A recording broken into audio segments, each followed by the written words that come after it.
right now. Hello. Hi, everybody. Hope you're having a good day. McGraw welcomes you all to Stay Tuned webinar series. Hope you're all doing safe and sound. Our topic for today is Getting Job Ready for Post-COVID Era, presented to you by Mr. Sandeep Kochar.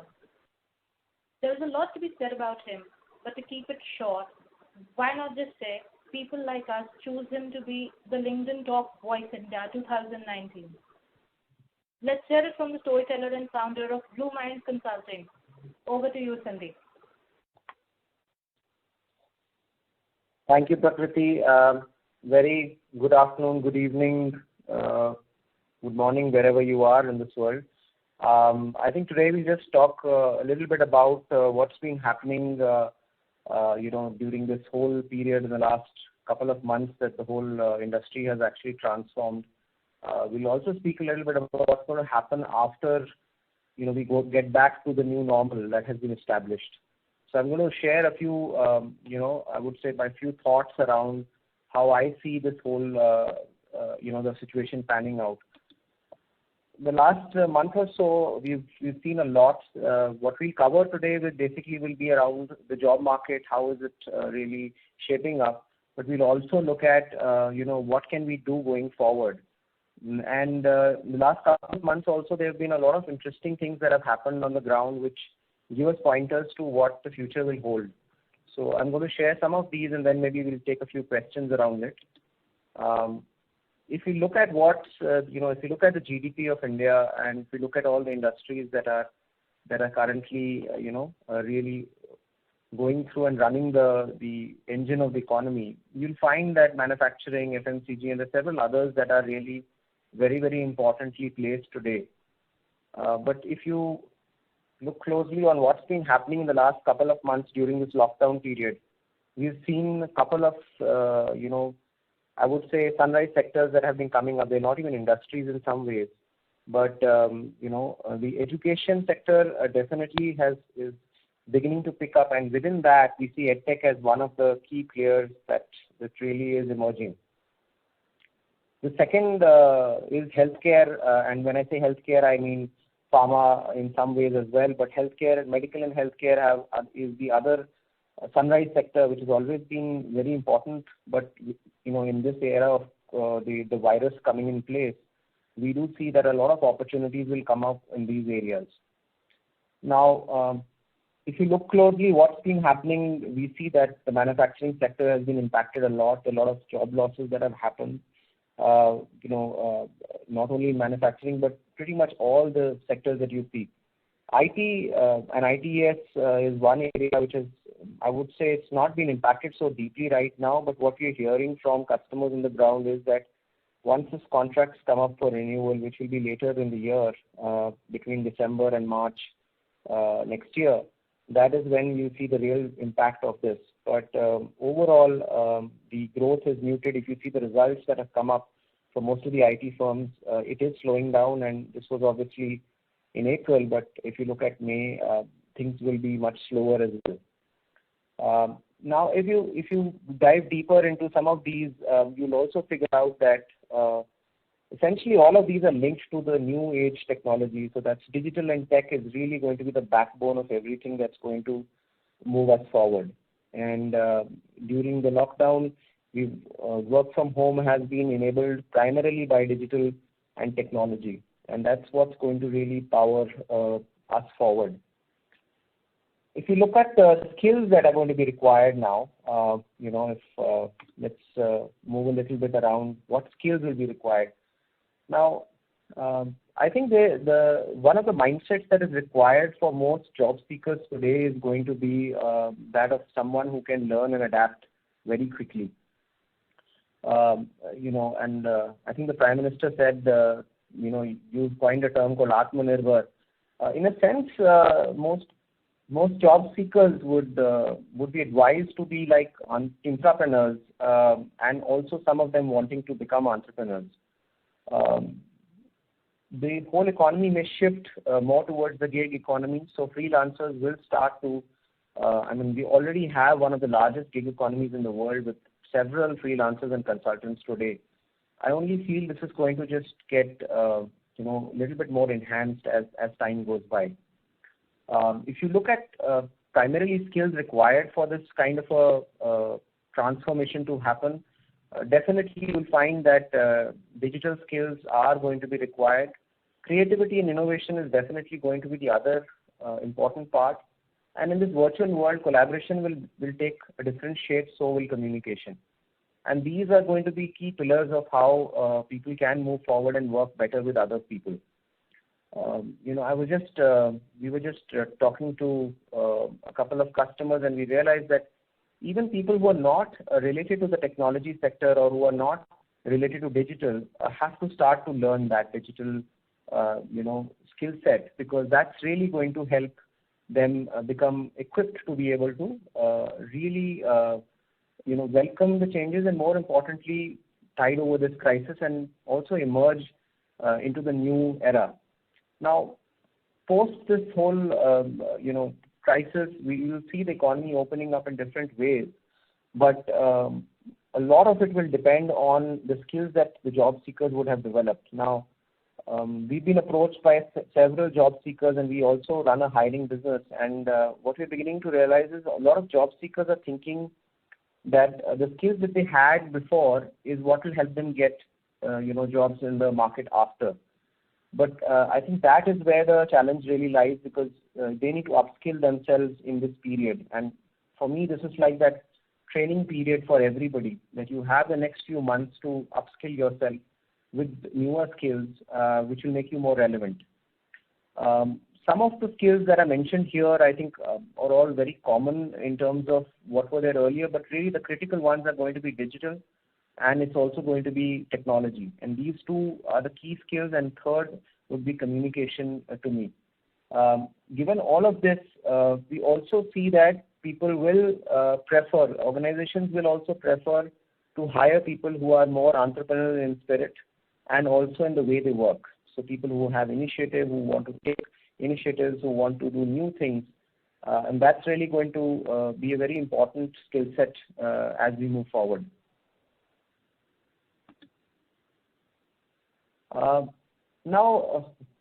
If you look at the job market, as per the figures, almost 100 million people, 127 million is what the number is, have become unemployed today.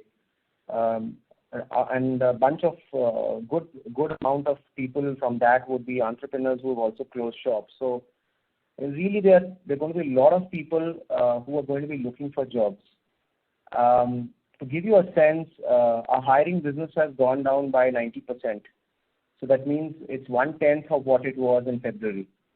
And the number of job seekers have gone up by roughly 10 times. So if you kind of look at it, it will become 100 times more difficult for a person to find a job than it would have been in February or January. So the market has really changed completely. This also means that people who have specialist skills will really emerge from this. Now, earlier it used to be a very simple case in India that if you had some basic skills, you would get a job. I don't think this will remain after this next couple of months, because the market is going to have so many people with so much skills that, employers, it will be an employer's market primarily. And an employer will have a choice to pick up who he or she wants. Qualifications may play a role because, if you have 1,000 CVs, you would want to pick up the best. You'll pick up the best engineering colleges or the MBA schools. But more importantly, qualifications may not be that important later on, because I think in the long run it's going to be all about skills. So the market is definitely moving away from the whole qualification to skills. Maybe in the short term, qualifications could matter. In the longer term, I feel skills will really play a very important part. So now, how do you differentiate yourself? If let's say there are 1,000 or 10,000 people applying for a job, how do you differentiate yourself? A couple of things that one can look at is, one is that there is this whole push mechanism and there's a pull mechanism.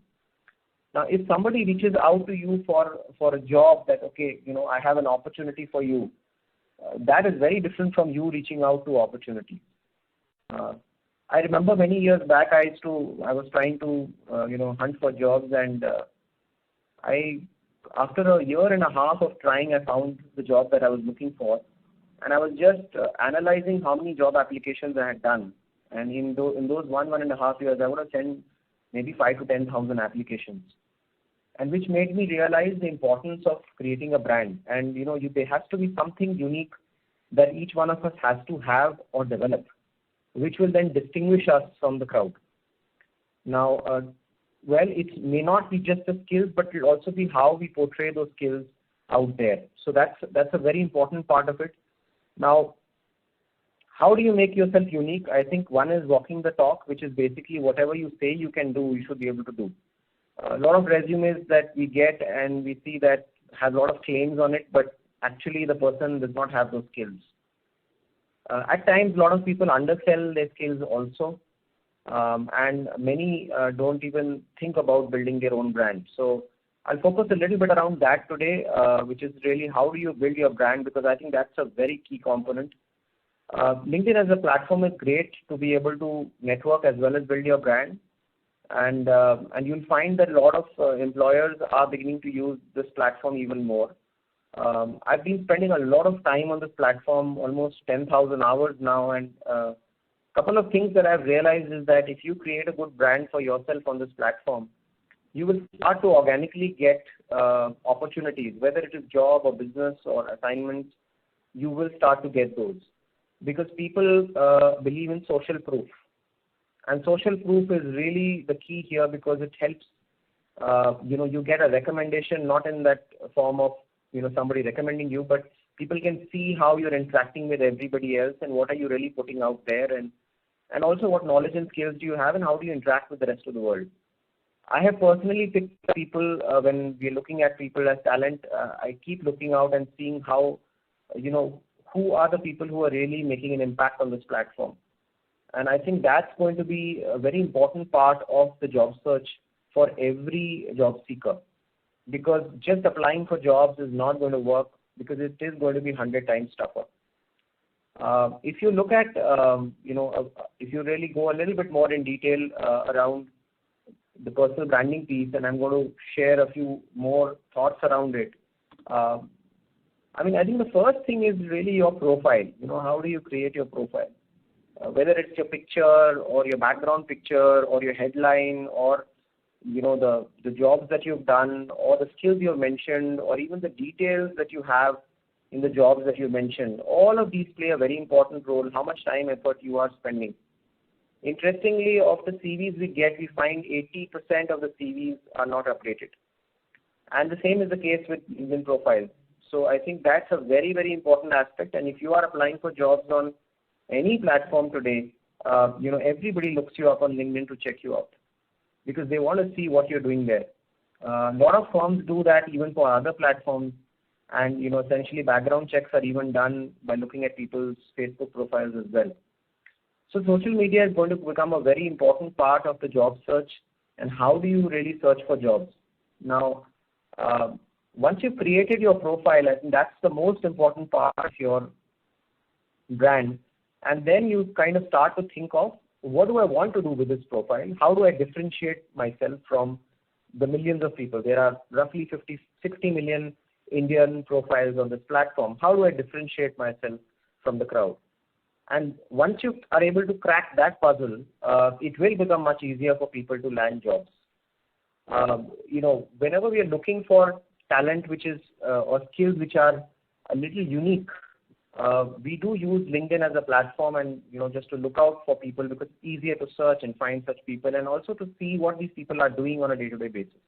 So I would look at the activity of a person. What does he do? Where does he post? What kind of content is the person posting? I think that's really, really important. And also how does he or she interact with other people? All these are very important when we are kind of building a brand. Now where do we really start after you've got your profile? What do you do as the first step? I think the simplest thing is first you start to read what other people are posting in the area of interest or strengths that you have. Once you kind of do more and more of that, you will start to understand what kind of content are people creating and what kind of content are they posting. Basis that, you can start building your own content strategy. You can also start thinking of how will you post, what kind of content will you post and why. And also when your reader, whoever is your reader, what is it that the person will take away? Now, you could ask this question that, okay, how will this branding help me in finding a job? A very simple way could be that, let's say, suppose, there is a person looking for talent. He goes onto the platform and he starts to search on keywords. He will see certain profiles that will show up. And amongst, first of all, if you're ranked higher on those profiles, it will definitely help. The second is look at what you are doing, or will look at, okay, are there thought leaders out there? Is there somebody who's creating content in a particular area? Or whenever you're just scrolling LinkedIn, you see some interesting article, you read it and you see, hey, this person is interesting. He put some very interesting stuff here. It also shows that the person's mind and effort that is involved in putting something like this. I think these are things that you can differentiate, and the good part is you can do it very fast. So when I started to write on LinkedIn, it took me just 100 days to kind of really make an impact. And that's when, I started to realize the power of this platform. Organically, you can end up getting job recommendations. You can end up getting opportunities in your inbox if you do it well. You don't need to do it as a business for yourself, but you need to do it for yourself. So just imagine that you are a brand, and if you are on the shelf of a mall or a shop, what would that brand look like? What do you want it to convey? What values do you stand for? And slowly start to build stuff around that. So whatever you comment on, what you read, what you put out as content, how do you engage, all of this should give a simple, consistent message which should be in line with your brand. Now, what is brand? A brand is very simple. It is bring a unique dimension, is an acronym that I have coined. And essentially, what is unique about you? You need to just put that out there. Now, sometimes we don't know what is unique in us. So the simplest way is to start with what you're good at or what you love to do. So for example, I started with what I used to really love to do, that is writing, and the rest really followed. But you could start with a strength. So let's say if you are a content writer, or if you are a AI engineer, or you're a programmer, or even a travel enthusiast, you can start to do things which are in line with what you are doing or what you want to do. And then slowly you start to build, brick by brick, that whole picture of your brand. And it does take time, but if you do it well, it is an amazing, asset to build for the long term. This will differentiate you surely from the crowd. So if somebody is looking out for key talent and he or she comes across what you've been doing, well, that person will think that, hey, this is a person we should speak to. I think most of the times, it's very interesting, but most of the hiring we have done for our firm has all been through this platform. So in terms of networking, it's important that not only do you reach out to people for jobs, just imagine in this situation where everybody is laying off, then you reach out to somebody for a job, and the person you're reaching out to himself may not have a job tomorrow. That's not a great way of doing it. The idea should be that, okay, you build your presence, people should know about you, and then eventually people will come to you. That, I think, is important. Networking is also connecting people. So if you are, connecting people who, if they work together or reach out to each other, they'll benefit, you become a connector who basically connects people, and that really builds your brand. Helping other people definitely is a great thing to do on this platform. And also otherwise as well, where if you help other people, once they get, let's say, opportunities or any thing that they're looking for, they will obviously come back and help you out as well. I'll also maybe go a little bit into the other piece, which I just started talking about. Thought leadership is important to build because over time, let's say even if you take a few months to build it or a year to build it, if what you're saying is being heard and listened to by other people, then you slowly start to become a thought leader in your space. It does not mean that a person who has 1 or 2 years of experience, cannot become a thought leader. When I started doing storytelling on LinkedIn, I did not have a clue what is storytelling. After a few months, people told me you are a storyteller. So therefore, I realized and I changed my title to storyteller. I think you should just keep doing those little things to build your brand, which is through thought leadership. The second aspect we discussed was networking, which is very, very important. If 100 people know you, see, most of the jobs, if you really look at, come through your, so in LinkedIn, your first connects are called first degree connections. Those who are connects of your first degree connections are second degree, and then third degree and onwards. Most of the jobs lie in your third and fourth degree connections.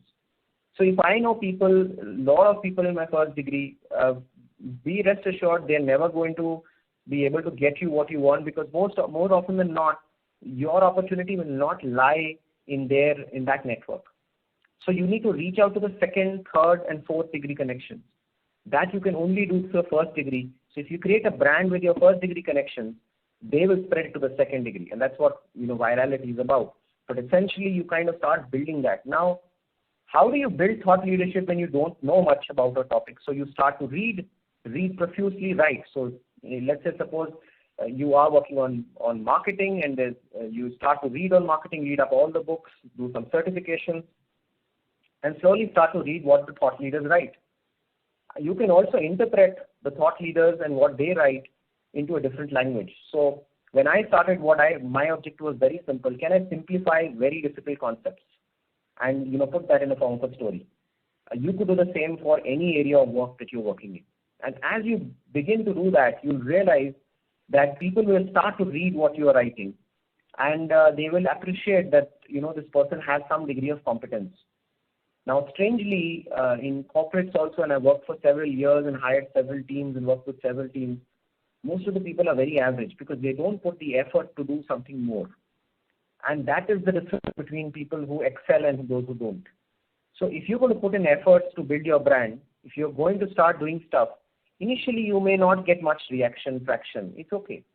You look at it as a long-term tool that, okay, I'm going to build it up to one day, people will know me on the area of work that I am in.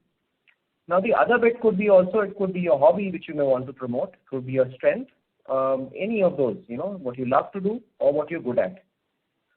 You could pick up on any one topic, but once you pick, you should stick. So that's the key. Once you pick a topic, then you keep sticking to it until you keep doing it. Now, initially you may find a lot of resistance coming through, or nobody's reading what you're writing. It's okay. Now, you don't need to be a writer to become a thought leader. Why I'm saying this is because don't think of it that I'm telling you that, okay, you need to start becoming a writer. You can always post stuff which is not written by you also, as long as you give the right source and all of that. But you can start to engage with people also. You could help people, you could engage people on this platform and build. Now, this is just one platform. There are several other platforms that you could look at. But the idea is that you have to have some unique selling proposition which will differentiate you from the crowd, because there are going to be thousands of people vying for that one job now. We've spoken about networking. I think in the networking bit, one more thing that I'd like to add is that as your networks will grow and as people will reach out to you, if you become a super networker, you'll also find people reaching out to you for help. When people reach out to you for help, this means that you are well networked, because or you have the expertise to help that person at this point of time. So either expertise or networking, these are two things that you should focus on and build that. Now, upskilling is also very important. Expertise can be built further through upskilling. As you upskill yourself, you will start to become better at thought leadership as well. The earlier you start, the better. So I started quite late. I do realize that if I'd done it earlier, it would have been much better. But you can start early, and I've seen people who are becoming thought leaders in the space who are very young as well. So I don't think age matters here. It's the effort that you put in and the competence that you've developed. So that's pretty much. I think I'll now take maybe a breather. I've also got this interesting. If you see, I put an interesting post about a traveler mindset. I'll maybe end with that. So I don't know if you can see that clearly, but essentially, really a traveler mindset is what is going to me, is going to differentiate you from the crowd now. Now, you must have heard of the whole mindset of survival mindset, where you try to somehow find something and survive. So that's definitely that was one of the ways of going through and emerging out of situations. Then we also had this whole positive mindset, that have a positive mindset, and you, even if there are difficulties, you don't lose hope, because everybody is going through a tough period right now or otherwise. Recently, we had this huge, bit around growth mindset. How do you keep thinking and growing? I feel for this now the next few years, it's going to be. I mean, these all are great things to do, but essentially it's going to be about the traveler mindset. Now, let me spend a few minutes around it. A traveler mindset is really, and I've developed a simple acronym: FLY, Air, FLY, AIR, and F stands for flexibility, where a person can quickly move from one to the other. I remember when I quit my job 5 years back, I did not know what to do, so I tried different things. I am a professor for a while. I also started to, work with startups. I started volunteering, and then I slowly became a co-founder at a startup. I set up an incubator as well, and slowly I started to understand the whole ecosystem, and then I said, okay, let me try doing a startup with my own friends. So I did that. That failed. And through all the failures, I kind of started to learn that, hey, now I've learned a bit, and then I did my own after that. So I think it's important how flexible you are. If most of the folks are always looking at, okay, I used to earn this much, so I need to only go with this salary. Let me also share that today, right now, as we speak, there are several firms which have done pay cuts, and the pay cuts have been between 10 to 50%, and there are also a lot of people on leave without pay today. Now, it is okay to take a pay cut to get a job that you'd want if you want to pick up a new skill. Volunteering is a great way of picking up new skills. Volunteer with startups, it's okay, even if they don't pay you. But once you learn, they will pay you, or the other person, somebody else, will realize your skills. So that's about flexibility. This also leads into the whole learning bit. How quickly can you learn new things? And after learning, how can you apply those back to whatever you're doing? This is really important because technologies will change. The whole mediums are going to change. The ways are going to change. The old mindset is not going to work anymore. The third aspect of FLY Air is, so there's flexibility. We talked about flexible learning. The third is yearning. The passion that you carry, the desire that you want to change things. That's yearning, which is really going to help you move things forward. The fourth is action, which is A for action, which really means that, a lot of people get stuck in this whole thinking bit. You keep thinking about the past, the future, and you get stuck there and you're not able to move forward into action. So if you want to pick up a new skill, well, pick up a course, volunteer with a startup, and within a few months, you have that skill in your pocket. So a lot of people just keep sitting, and I've seen a lot of people in the last few months have been sitting just applying for jobs. Well, if you are knocking on the doors and the doors are not opening, either you are knocking on the wrong door, or maybe you don't have the skills and nobody appreciates your skills. So you need to move into action to really developing those. The last part of FLY Air is independent, which is basically meaning, as we talked about, Atmanirbhar, self-sufficient. That is, you can be on your own and you don't require too many things to move forward. So you can move cities, you're okay to pick up new industries. You don't have too much to hang on to. So you can easily let go. So, from an employee, you can become a freelancer. From a freelancer, you can become a consultant. From a consultant, you can become an entrepreneur. So somebody who's able to very quickly, be independent of all of these things and past baggages that, okay, I've done a degree in marketing, or I have worked for so many years in marketing, does not mean that I have to stick in marketing all the while. I mean, as long as I can develop an expertise in a particular area. The last part of FLY Air is rigor, R, which is really hard work. It takes a lot of hard work. If you read a book called Outliers, you'll find that it takes 10,000 hours to develop a skill. 10,000 hours could mean 10 hours a day. You need just 1,000 days, so that's 3 years. And if you do more than that, then obviously you can do it faster. So it's up to you how much time effort you want to put in on developing that new skill. I think that's very important. I will take a quick, I think a good time to kind of take some questions here before we kind of move ahead. But if you have any questions, I think Prakriti will collate a few questions and then she will definitely, maybe share with us. So any questions you may have about hunting for a job or the skills or what the future holds, a little I know at the moment, I can definitely share.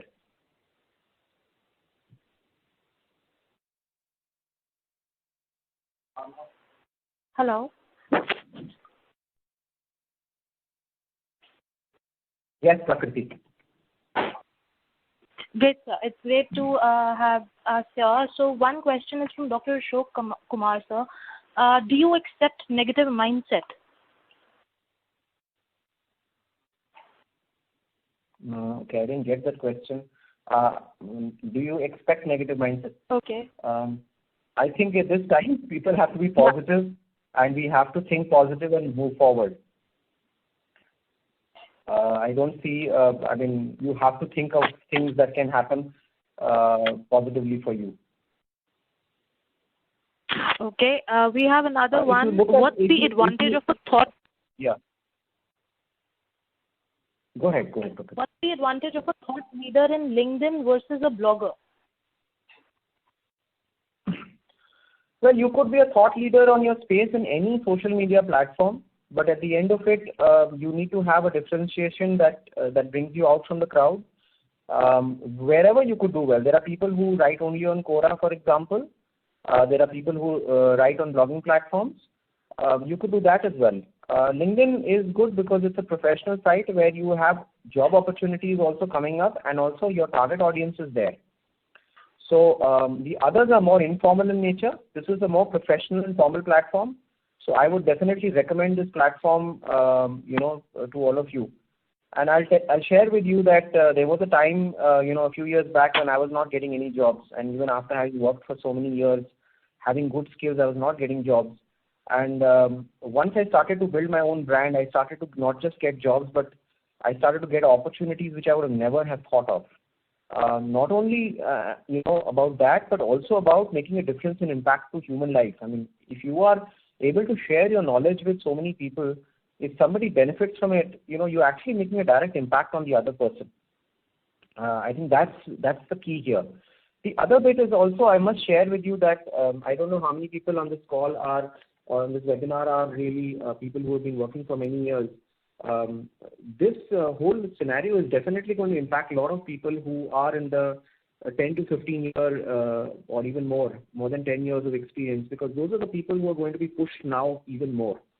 Because there's a younger generation who's really, really eager, they're willing and they want to go that extra mile. So you have to make a difference. So if you've done it for a few years and you worked for many years in the industry, it's a great time to kind of become a thought leader, to actually start building that. And for the younger generation, well, no better time than this.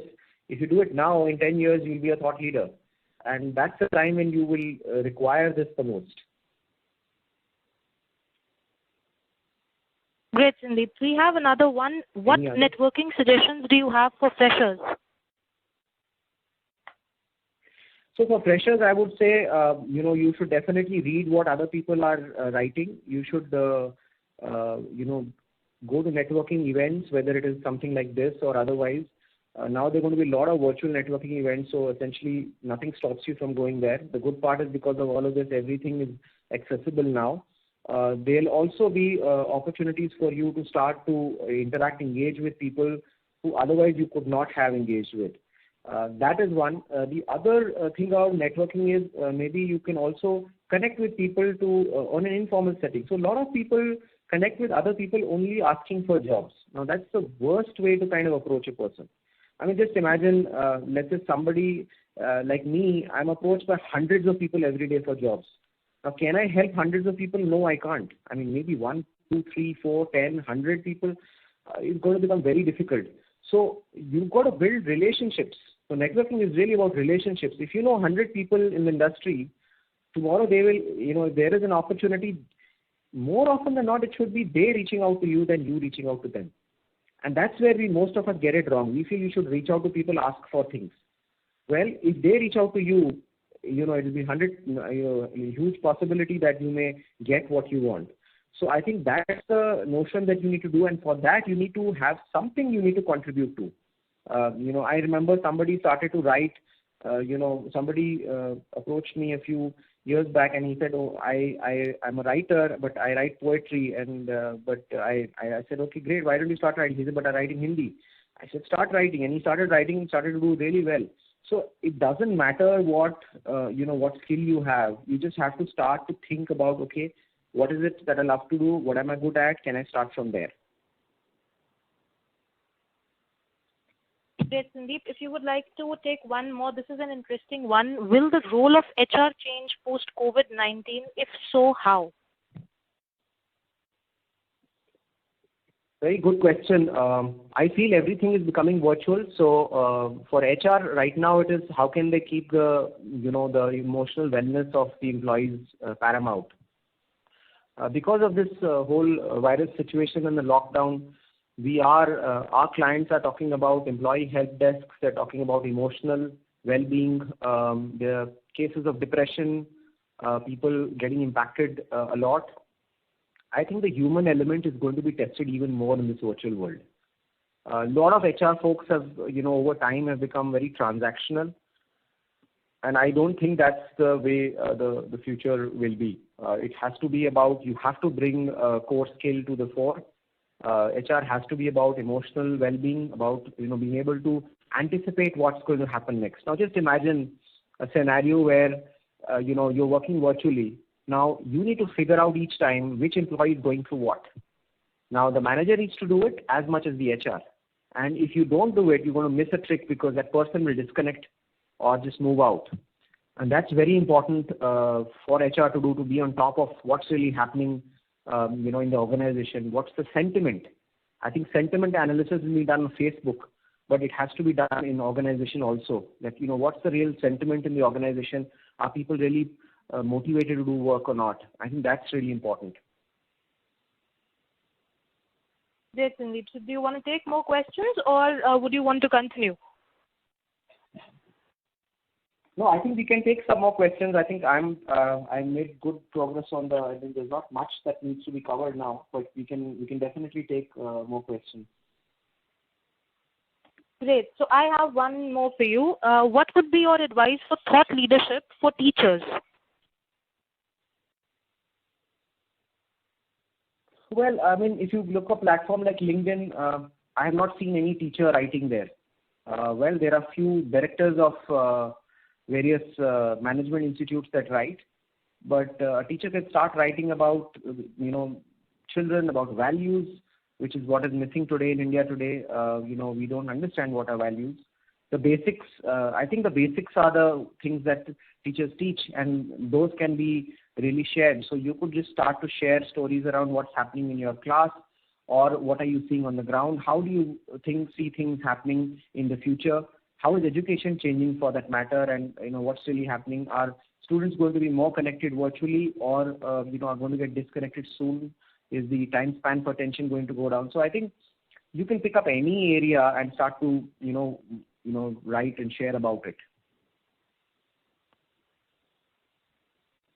Sounds good. Sandeep, we have one more. Do you see a future of jobs in automobile sector post-COVID? Well, right now the factories need to open, and once the factories need to open, then the demand needs to pick up. Now, if most of the service providers or these shared cabs, all the travel apps will stop working or will work lesser, then obviously people will start to buy cars. That may be more safer to travel. So one doesn't know how this will pan out, but maybe the demand may pick up in that area. But definitely it's one of the sectors that has been deeply impacted because the factories are all closed, right? I mean, they have started production, but where is the demand? So I think people will stop focusing on things that are not things for need. So, a car is still a luxury or similarly two-wheeler. So my sense is that demand may go down for these things, and that's what's happened in the last couple of quarters. But don't know really what's going to happen. But definitely, it is going to be a sector that is going to go through a lot of turmoil. Okay. So on that note, I have one more for the mid-career professionals. They ask, what do COVID-induced disruptions mean for mid-career professionals who were already struggling to find the right jobs? And how can they save their jobs or, find new jobs in this new post-COVID era? Yeah, I think the approach should change from saving your job to, building your skills. I remember when I was working, I used to always be afraid that, I lose my job.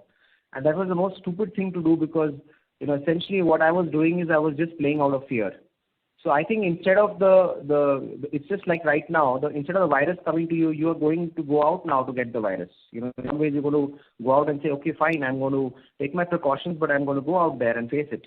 So similarly, I think you should quickly look at, okay, what are your skills now? Is there a value for these skills? And if you're not getting jobs, it's very simple. It means your skills are not valued by the market. See, the market is really something that speaks the truth. So if you're not finding jobs, if you did not find jobs pre-COVID, my guess is that it's going to be even more difficult now. And therefore, you should pick up skills. And how I did it was very simple. I just started volunteering with startups. So I didn't look at, even if they were not giving me any salary, I just started to work with them. And within 6 months or so, I got a couple of offers from the startups I volunteered with because they started to see value in what I was doing. So startups are going to go through a lot of trouble as well. And therefore, there will be areas where you can, work with these startups and upskill yourself. Definitely, a CV is not going to get you a job now. A CV that did not get you a job earlier, even if one part is obviously you need to have a well-written CV and all of that bit. But definitely you need to have some skills which differentiate you from the crowd. If you don't have it, it's going to be very tough. So, for example, in the IT industry, there are millions of, hundreds and thousands of project managers. Now, is that a skill for the future? May not be at all. So, all those project managers who have no other skill but just managing people, they'll find it extremely difficult. So, any generic skill I feel is going to struggle. Specific skills are going to be the ones. So, specialists are definitely going to be ones that are going to get jobs. I must also share that right now, the 10% hiring that is happening in the market is happening in specialist skills.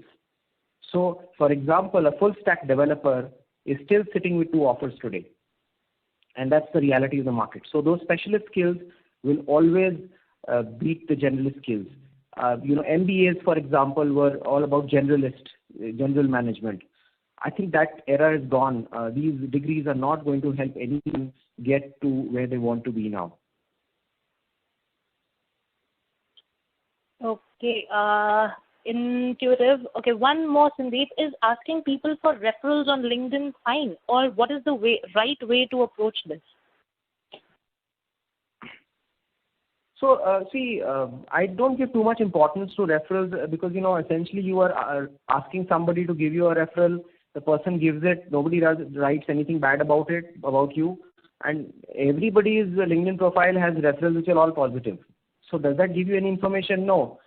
I may look at the person who's given you the referral and see whether it seems credible or not.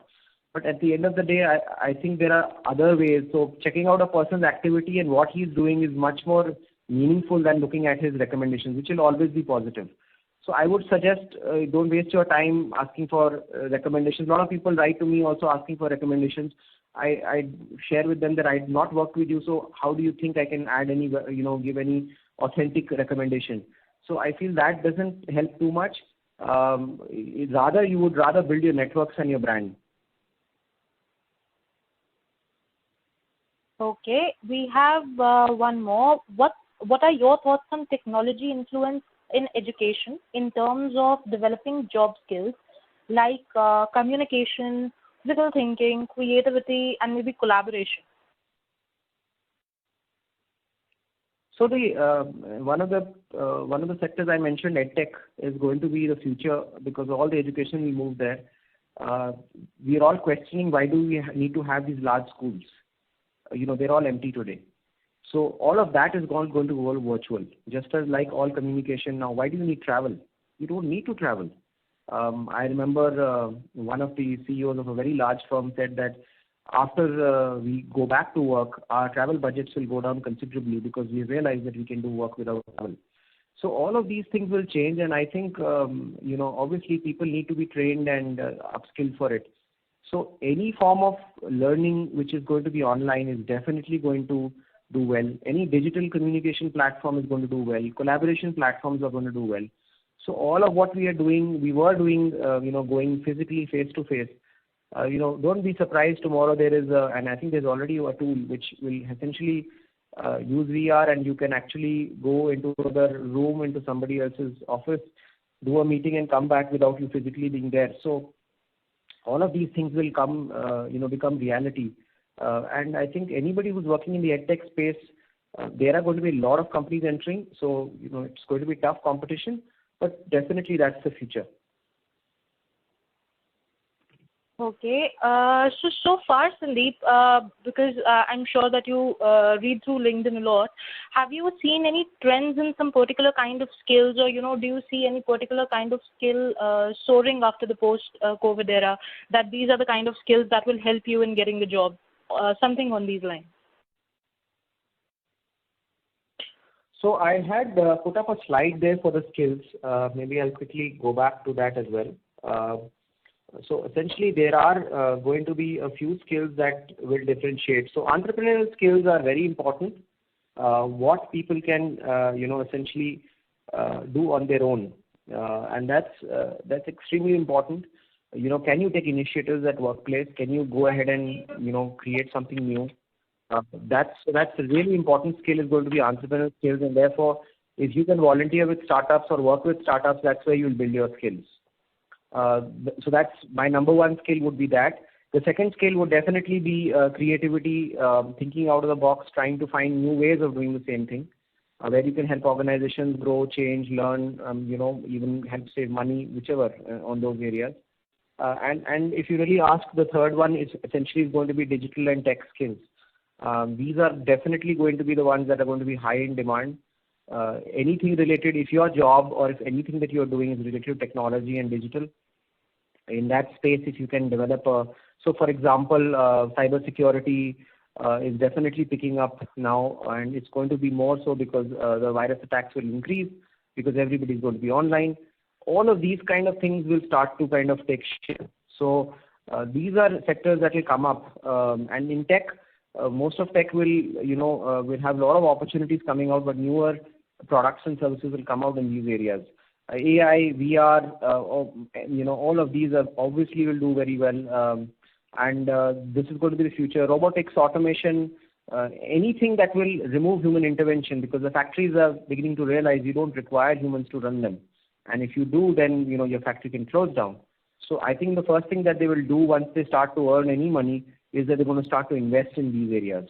So robotics, automation, RPA, all of that will start to be. The other will be that enterprise applications, which can productivity applications will also become more relevant.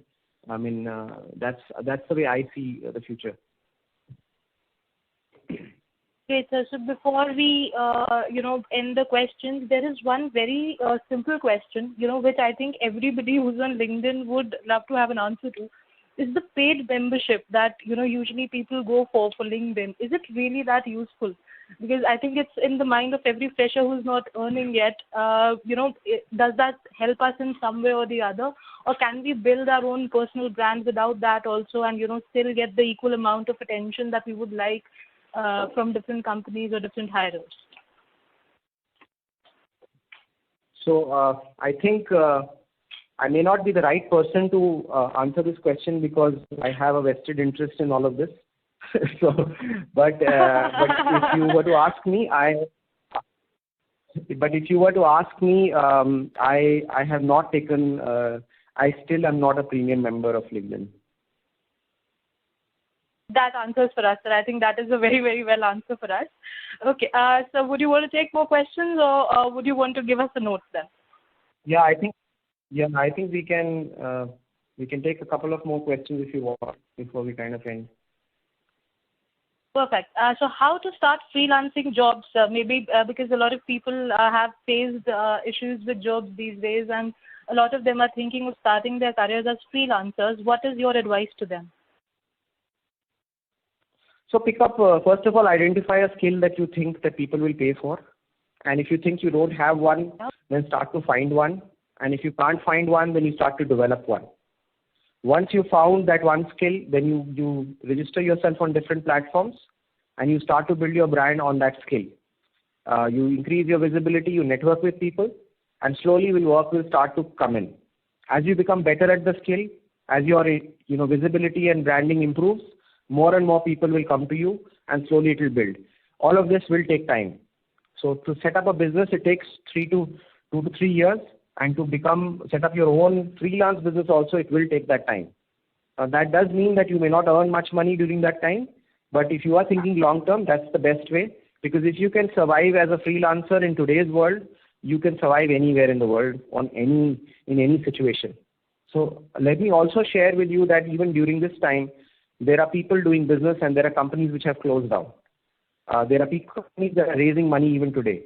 So every adversity has an opportunity. And I think it's a fantastic opportunity for you to upskill yourself to start something different. But you need to be very kind with yourself and give yourself time. Because, expertise and skills are not built overnight. You've got to give yourself time. Now, the sad part is in the Indian ecosystem, we want immediate results. And we feel that because we have studied for 20 years and we have worked for 10 years, that means that, look, I need to get something now based on what I was getting earlier. Those things don't work. I mean, I hardly made much money when I became a freelancer. So it's that's a very common thing that you'll face. And most of the people then after some time, they give up and they close shop. So a very nice, an old entrepreneur I met recently, he told me a very interesting thing which really changed my perspective. He said that there is nothing called failed entrepreneurs. Entrepreneurs who give up are the ones who fail. So he said that if you are in business, if you remain in business, you are in business. So the whole objective has to be that you have to remain in the business and every day keeps trying to improve your skills. Now, if your skills a month back are the same as what you are today, that's a very simple way to find out. So let's say 3 months back what you knew, and today if your skill is exactly the same, you haven't learned anything new. This shows that you're not on the right path, because every month, every day, every week, you need to learn new things.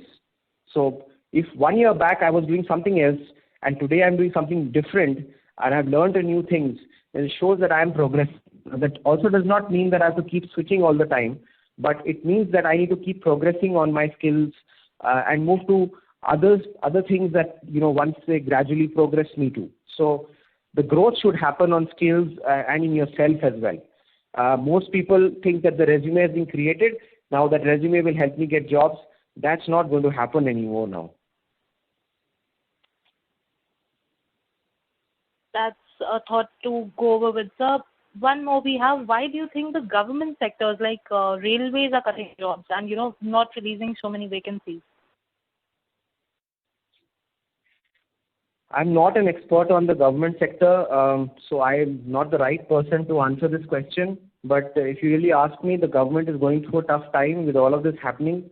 The treasury obviously is going to take a big hit. Everything that the government is doing is going to get impacted. At the same time, government jobs will have more job security. But yes, the number of jobs will definitely decrease. I mean, why should we have millions of people, in the railways? Railway is the largest employer today in India. Now, if the number of people traveling on railways is going to go down, then obviously that will get impacted. I don't see, however, that, people will stop traveling. That's not going to happen. It's just that maybe there'll be a blip for some time and then it will pick up. So maybe it will be by next year, maybe you'll see some openings coming out and things changing. But I may not be the right person to answer this question. Okay. So do you see a future in podcasting? Sorry, I didn't get that question. Prakriti, can you repeat? So somebody wants to ask that, do you see a future in podcasting? If people want to podcast, is there a future in developing, a good skill in that? I think any platform that is there on social media today or otherwise, you could just you could definitely make a future and a career out of it. So I don't see a challenge, or I mean I see all of this as an opportunity, but you need to really build a skill which is really good. So the average skill will not work, but you really need to build something unique, which you need to work on and then build it up. So yeah, there will always be opportunities. I mean, I think social media influencers will always do well. So I think we can. I think if you've done with the question, we can wind up. Yeah. So, sir, before I let you go, because I have a personal interest in this one, I promise you this will be the last question. What do you see for branding and marketing post-COVID era? I think branding and marketing was very important even before, and it will just become even more important as we try to influence people to buy our products and services. The ways of marketing will change. So, for example, let's say even in the education sector, they used to earlier recruit students through face-to-face career fairs and, student fairs. I think all of that will change. Now you have to be virtual. So digital will really be, I would say the pillar of branding and marketing now going forward. And social media platforms will become even more important in all of this. So that's the way I see it. And we will see more people trying to build their brands because, everybody is going to now try to make a brand for themselves because in this noise, everybody wants to be seen as unique. So yeah, it will become I would say it will become a movement maybe. Okay, sir. Your parting thoughts for us. We are waiting for those. So I think I'll only share this that, if you look at all the tough times that have happened in the history, you'll find that most of the companies, firms came through after the Great Depression or from the times of economic turmoil, the last decade or before that. And this is just a time that it's a very good time for everybody, all of us. It's an opportunity for us to move forward and create new things for ourselves. So very good time for us to revisit on our skills, go back, study, learn, do a new thing and try something different and then slowly find what you really want to do in life. I also feel that this whole job and employee thing will also go away over time. Employees will slowly become, more freelancers and consultants. That's what's going to happen. And therefore, you should start to, plan for that even today and start building that. So nothing stops us from, getting into newer areas and learning new things. So try to find, more meaning and purpose in what you do.